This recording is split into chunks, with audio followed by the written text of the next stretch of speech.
एक सुंदर गांव में एक बुद्धिमान नारी रहती थी। उसका नाम था लीला। वह गांव की सभी समस्याओं का समाधान निकालती थी और लोगों की मदद करती थी। गांव के लोग उसे बहुत सम्मान देते थे। एक दिन गांव में एक प्रसिद्ध ऋषि आए। उनका नाम था आनंद।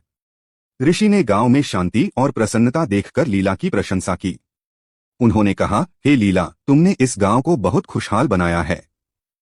तुम्हारी बुद्धि और करुणा से लोग बहुत लाभान्वित हुए हैं। लीला ने विनम्रता से कहा, महात्मा, यह मेरा कोई विशेष गुण नहीं है। मैंने भी जीवन में बहुत संघर्ष किया है। मैंने देखा है कि दुख और सुख जीवन का हिस्सा है। हमें इन दोनों का सामना करने की शक्ति होनी चाहिए। ऋषि ने कहा, तुम्हारी बात सही है लीला। जीवन में उतार चढ़ाव आते रहते हैं।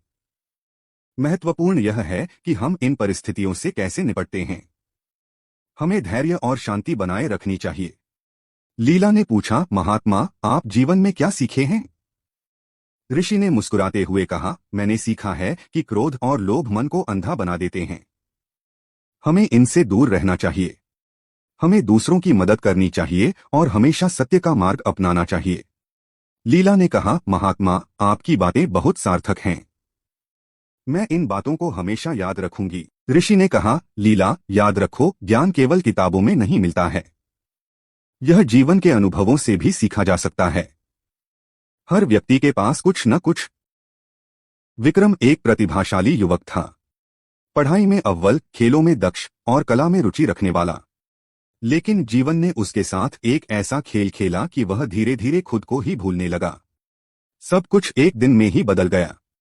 एक सड़क दुर्घटना ने उसके माता पिता को छीन लिया। अकेलापन उसे घेरने लगा। घर जो कभी खुशियों का घर था, अब एक खालीपन सा लगने लगा। दोस्तों के साथ खेलने का मन नहीं करता था। पढ़ाई में मन नहीं लगता था। दुनिया से कटने लगा। दिन भर अपने कमरे में बंद रहता। खिड़की से बाहर झांकता, लेकिन दुनिया धुंधली सी दिखती। लोग आते जाते, हंसते खेलते, लेकिन उसके लिए सब कुछ बेजान सा लगता। खाने पीने में भी रुचि नहीं रही। शरीर दुर्बल होता जा रहा था। एक दिन उसके पड़ोसी ने उसे देखा। उनकी चिंता बढ़ गई। उन्होंने समझाया, विक्रम, इस तरह से जीवन व्यर्थ नहीं जाएगा। तुम्हारे माता पिता भी यही चाहते होंगे कि तुम खुश रहो। विक्रम ने सिर झुका लिया। उसे पता था कि वह गलत कर रहा है, लेकिन खुद को संभाल नहीं पा रहा था। पड़ोसी ने उसे एक पुस्तकालय में ले गए। वहां किताबों की दुनिया ने उसे एक नया रास्ता दिखाया। उसने साहित्य पढ़ना शुरू किया। कवियों की रचनाओं ने उसके मन को छुआ। लेखकों के विचारों ने उसे सोचने पर मजबूर किया। धीरे धीरे उसे जीवन का एक नया अर्थ दिखने लगा। उसने महसूस किया कि वह अकेला नहीं है। दुनिया में भी ऐसे लोग हैं जिन्होंने दुख झेले हैं, लेकिन उन्होंने जीवन से हार नहीं मानी। उन्होंने अपने दुखों को अपनी ताकत बनाया। उसने खुद को साहित्य की दुनिया में खो दिया। लिखना शुरू किया। अपने दुखों को शब्दों में ढालने लगा। धीरे धीरे उसके अंदर एक नई ऊर्जा का संचार हुआ। उसने सोचा, मेरे माता पिता चाहते होंगे कि मैं कुछ करूं। मैं अपने जीवन को सार्थक बनाऊं। उसने एक साहित्यिक संस्था बनाई।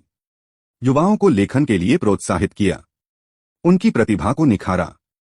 धीरे धीरे वह फिर से उसी विक्रम बन गया जो कभी हुआ करता था। खुश, संतुष्ट और जीवन से जुड़ा हुआ। उसने महसूस किया कि दुख ने उसे तोड़ा नहीं, बल्कि मजबूत बनाया। एक युवक सबको धोखा देने लगा, पत्नी समझाती है। एक कहानी जो हर किसी